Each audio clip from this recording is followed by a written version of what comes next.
జై శ్రీమన్నారాయణ. అస్మద్గురుభ్యో నమ. నమస్తే పృష్ణిగర్భాయ వేదగర్భాయ వేధసే త్రినాభాయ త్రిపుష్టాయ శిపివిష్టాయ విష్ణవే. ఓ దేవా, పృష్ణి యొక్క పుత్రుడవై జన్మించిన నీవు వేదములను నీయందే కలిగి ఉన్నావు. వేదములు నిన్నే తమయందు కలిగి ఉన్నవి. ముల్లోకములు నాభియందు గల నీవు ముల్లోకములకు అతీతుడవు. ప్రాణులలో అంతర్యామివై నీవు సర్వమును వ్యాపించి ఉన్నావు. నీకు నమస్కారము.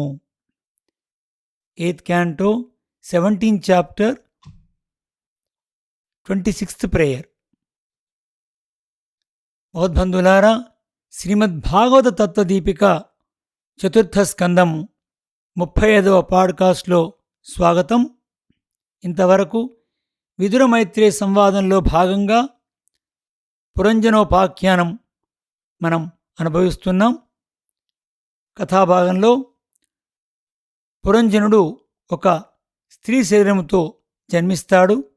మనము ప్రాణం విడిచే సమయంలో ఏ ఆలోచనతో ఉంటామో ఆ ప్రభావం వల్ల ఆ జన్మ కలుగుతుంది అని విషయాన్ని మనం అర్థం చేసుకుంటూ ముందు కథాభాగంలో వెళదాం. పురంజనుడు భార్యను తలంచుకొనుచు శరీరమును వీడుటచే విదర్భదేశ రాకుమార్తెగా జన్మించినాడు. ఆమెను వివాహమాడుటకు వీర్యమును శుల్కముగా నిర్ణయించినారు. శత్రువుల పట్టణమును జయింపగల సామర్థ్యము గల పాండ్యదేశపు రాజగు మలయధ్వజుడు రాజులను యుద్ధములో జయించి ఆమెను పరిణయమాడెను. ఆమెయందు నల్లని కనులు గద అందమైన ఒక కుమార్తె. 7 కుమారులు జనించిరి.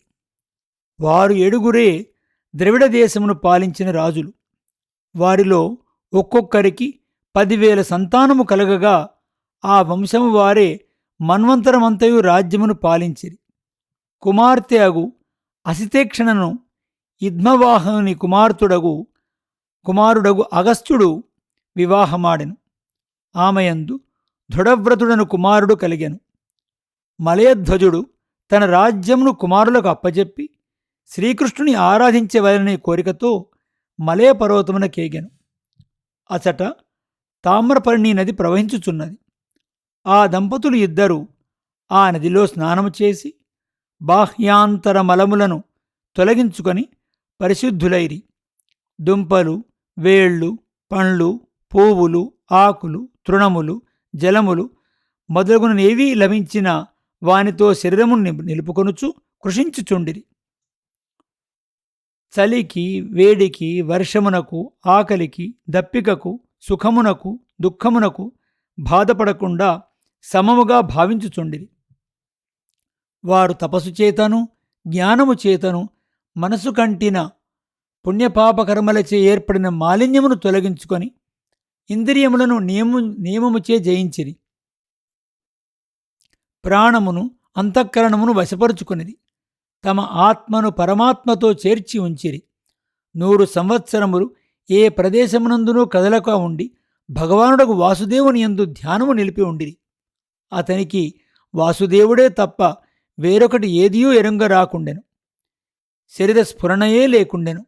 తన ఆత్మను పరమాత్మను ఆ మలయధ్వజుడు స్పష్టముగా దర్శించుచుండెను. పరమాత్మ వ్యాపించి ఉన్న తన ఆత్మ దేహము కంటే వేరుగా తోచెను.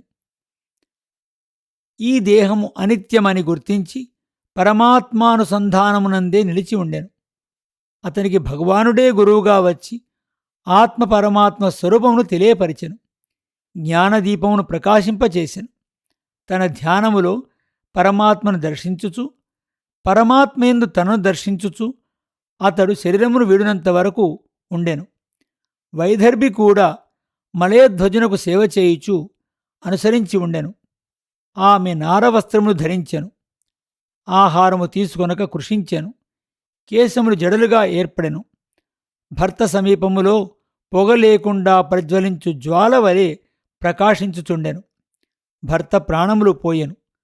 ఆమె గుర్తింపక సుస్థిరమగు ఆసనముతో కూర్చొండి అతనికి పరిచర్యలు చేయుచుండెను.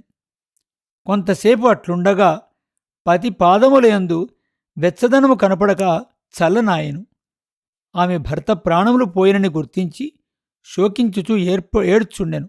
ఓ రాజా, నీచరాజులు ఈ రాజ్యమును ఆక్రమింతురు, లెమ్ము, నీవే రాజ్యమును పాలింపుము, ఈ భూమికి దుష్టుల వలన కలిగేడి బాధలను తొలగింపుము అని ఏడ్చుచూ భర్త పాదముల మీద కన్నీరు కార్చుండెను. తరువాత లేచి కర్రలతో చితిని ఏర్పరచుకొని దానిపై భర్త శరీరము నుంచి నిప్పంటించి తానందు ప్రవేశించవలని సిద్ధముగా ఉండెను. అంతలో ఒక వృద్ధుడగు పురాతన మిత్రుడు బ్రాహ్మణుడు అచ్చరికి వచ్చి ఓదార్పు మాటలతో ఆమెతో ఇట్లు పలుకుచున్నాడు. అమ్మా, నీవెవరవు? ఆ పరుండినతడు ఎవరు? నువ్వు ఎందుకు శోకించుచున్నావు? నేను నీ స్నేహితుడని గుర్తించితివా? నన్ను వెనక దూరము చేసుకున్నావు. వెనుక నీకు అవిజ్ఞాతుడని మిత్రుడు నుండెడి వాడిని గుర్తున్నదా? నన్ను వదలి భూమియందు భోగమును అనుభవించవలనని నివాసస్థానం వెదుకుచూ నీవు వెడలితివి. నీవును నేను హంసలము, మిత్రులము. మానసము మనకు నివాసస్థానము. అట్లే మనము 1000 సంవత్సరములుంటిమి. లౌకిక సుఖములను ఆకాంక్షించి నన్ను వదలి నీవు భూమికి ఎగితివి. వెదకొనుచూ పోయి ఒక స్త్రీ నిర్మించిన పట్టణమును కాంచితివి. ఆ పురమునందు 5 ఆరామములున్నవి, 9 ద్వారములున్నవి, ఒక పాలకుడున్నాడు, 3 కోష్టములున్నవి, 6 కులములున్నవి. స్త్రీయే ఆ పట్టణమును పాలించును. అట్టి పట్టణమున నీవు చేరితివి. ఈ పట్టణమే వెనుక పురంజనుడు చేసిన పురము, అనగా శరీరము. జీవుడు పరమాత్మ కూడా పరిశుద్ధమైన జ్ఞానము గలవారే. అందుచే ఇద్దరూ హంసలే. ఇద్దరూ మానసమునందు ఉందురు, అనగా హృదయమునే నివాసస్థానముగా ఏర్పరుచుకొని ఉందురు. సమానమైన జ్ఞానము గలవారగుటచే సఖులు. ఆ మిత్రుని పేరు అవిజ్ఞాతుడు. ఎవ్వరి చేతనూ ఎరుంగుటకు శక్యము గానివాడు, అనగా భగవానుడు. జీవుడు అతనితో కలిసియే ఉండును, కాని తనంత తాను కర్మలచే ఒక పట్టణమును ప్రవేశించును, అనగా దేవమనుష్యాది శరీరములు గలవాడగును. ఆ పురమున జ్ఞానేంద్రియములచే అనుభవింపదగిన శబ్ద స్పర్శ రూప రస గంధములు 5 ఆరామములు. ద్వారములు 9, అనగా 2 నేత్రములు, 2 నాసికానాళములు, 2 శ్రోత్రరంధ్రములు, నోరు, మల ద్వారము, మూత్రద్వారము అనేది 9 శరీరమునందుండేడు 9 ద్వారములు. ప్రాణము అధీనమున ఉండి ప్రవర్తించు ఇంద్రియములు కనుక వీరిని ప్రాణములందురు. ఇవే ద్వారము అందురు. తేజస్సు, బలము, పృథివీ అనునవి 3 ఈ శరీరమునకు మూలములకు కోష్టములు. ఆ 3 ఎముకలు, రక్తము, మాంసముగా ఏర్పడును. కనుక శరీరము అనేది పురమునకు 3 కోష్టములు, అచట ఉండు కులములు 6, అనగా జ్ఞానేంద్రియములు 5, మనస్సు అనునవి 6. శరీరములో ఉండు క్రియాశక్తి విపణము అనబడును, అనగా అంగడి. పంచభూతములు ఈ శరీరమునకు ఉపాదాన కారణము. ఇందుండు పురుషుడు ప్రకృతికి అధీనమై ఉండును. అందుచే నియమించున్నది స్త్రీ. పురుషుడందు ప్రవేశించి తాను తనను మరిచిపోవును. తనతో వచ్చిన అవిజ్ఞాతుని కూడా మరిచిపోవును. అట్లే నీవు మరిచిపోయినావు. ప్రకృతి వికారముగు బుద్ధియే పురుషుని మోహింపచేయును. ఆమె స్పర్శతో ఆ పురుషునకు వెనుకటి స్మరణ ఉండదు. ఆ స్త్రీని తలంచుచు వెనుకటి జన్మలో నీవు శరీరమును విడుటచే నీవు ఈ స్త్రీ శరీరమును పొంది ఉన్నావు. నీవు విదర్భరాజు కుమార్తెవు కావు. ఇతడు నీ ప్రియుడగు వీరుడు కాదు, నీ భర్త కాడు. 9 ద్వారములు గల పురములో ఏ బుద్ధిచే నీవు బంధింపబడినావో ఆ పురంజనికి నీవు భర్తవు కావు. నీవు ఆత్మవు, ఇది శరీరము. నీవు పురుషునిగాను స్త్రీనిగాను భావించుకొనుచున్నావు. అంతయు నా మాయచే సృష్టింపబడినదే. నీవు వెనుకటి జన్మలో భర్తవు కావు. ఇప్పుడు మలయధ్వజుని భార్యవైన వైదర్భివి కావు. నీవు ఆత్మవు. అవి దేహములకు పేర్లు. నీవు నేను ఎల్లప్పుడూ ఒకటిగానే ఉందుము. నీవు నన్ను వీడి ఉండవు, నేను నిన్ని వీడి ఉండను. ఆత్మను వీడి శరీరం ఉండనట్లే నేను లేనిదే నువ్వు ఉండవు. శరీరమును నియమించుటకు ఆత్మ ఎల్లప్పుడూ లోన ఉండునట్లు జీవునితో పరమాత్మ ఎల్లప్పుడూ ఉండును. పరిశీలింపుము, నీకే అంతయు గోచరమగును.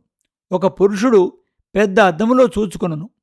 అప్పుడు తన బింబము పెద్దదిగా కనపడును. ఒకప్పుడు తనను చూచు ఎదుట వారి కంటిపాపులో తాను కనపడును. అప్పుడు చిన్నవాడుగా అగుపడును. బింబము పెద్దది, కంటిపాపలో ప్రతిబింబము చిన్నది. ఆ రెండూ మాత్రమే వేరు, కాని ఒకటి కావు.